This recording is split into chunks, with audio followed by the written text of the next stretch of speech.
O Movimento de Educação para Todos realizou um seminário de advocacia com parlamentares, investigadores e representantes da sociedade civil, com o objetivo de discutir a criação do Fundo Nacional de Investimento para a Educação Básica. Na ocasião, a coordenadora executiva do MEPT considera urgente a criação de um Fundo Nacional de Investimento para a Educação Básica, como forma de garantir maior sustentabilidade financeira ao setor. Isabel da Silva defende que o país precisa de mecanismos próprios de financiamento para responder aos desafios enfrentados pelo setor de educação.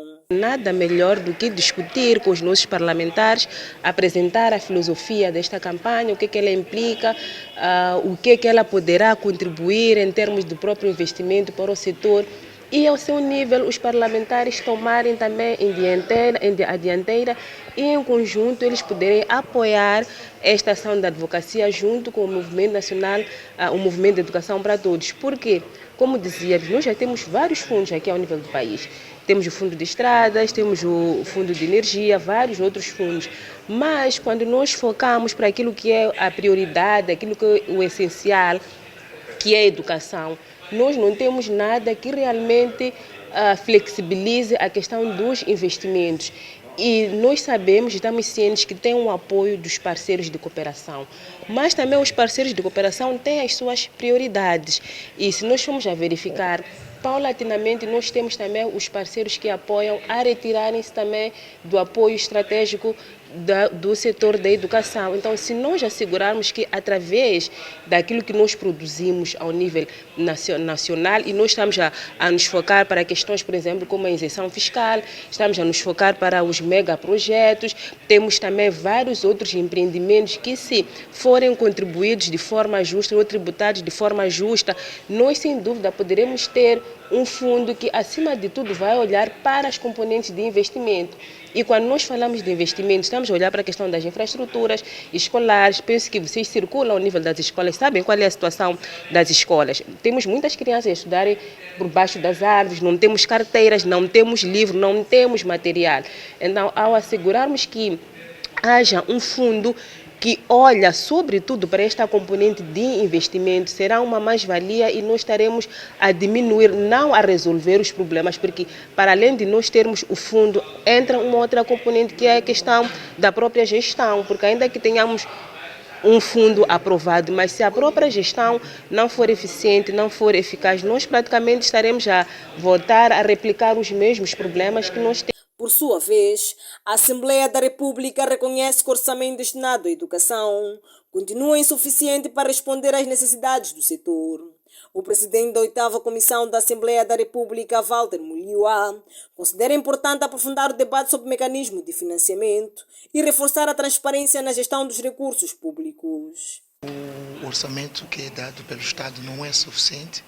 Há muita vulnerabilidade nas escolas, que até os encarregados acabam assumindo a responsabilidade que devia ser do Estado.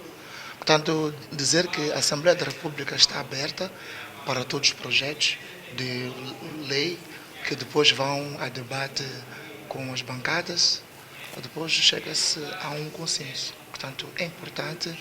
Temos exemplos de muitos países e a educação é uma base para o desenvolvimento de um país, e também é preciso formar quem pode gerir os fundos, porque nem que tenhamos muitos fundos, mas se não há uma gestão clara, limpa, as coisas ficam muito complicadas. Bem, nós vamos fazer aquilo que é o nosso trabalho, que é a nossa responsabilidade, que é debater a lei, ver o que está na lei e sentar com os parceiros, com a própria MEP, para ver se a gente chega a um bom porto.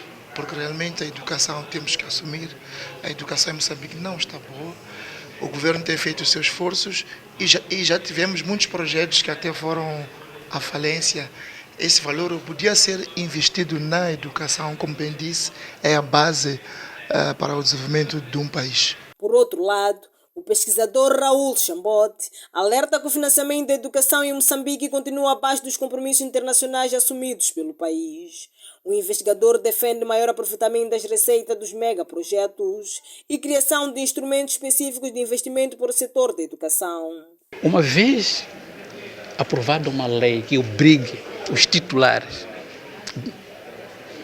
de direção, incluindo até os deputados, a inscrever a forma de decisão que eles vão sobre o sistema de educação, não vai depender mais do doador, porque nos últimos anos, como eu teria dito no princípio, os mesmos dirigentes que não matriculam seus filhos nesse sistema são os mesmos que andam atrás dos doadores, à guisa de que é diplomacia econômica. Não, temos recursos no país. Temos a fauna e flora, 20% que sempre foi muito mal gerida durante os 20 anos, que se distribui e sem mecanismo de prestação de contas. Tem 2,75, tem 7,25. Também as mineradoras precisam de contribuir de forma explícita a sua contribuição na educação. Não de forma de que alguém imprimiu camiseta e responsabilidade social com o projeto. Não é isso, estamos a dizer de forma explícita. Então, os deputados, com os quais estávamos a falar, têm a obrigação, a autonomia de poder fazer isso. A outra é o investimento, é a criação do Fundo de Investimento para a Educação Básica. Esses recursos todos internos servem para isso. Então, não precisamos necessariamente, o país não precisa necessariamente de sempre estar a chamar pelos doadores para financiar um sistema quando nós internamente temos os recursos. O seminário reuniu parlamentares, membros do governo, sociedade civil e especialistas que defenderam o maior compromisso nacional na mobilização de recursos para garantir uma educação inclusiva, equitativa e de qualidade em Moçambique.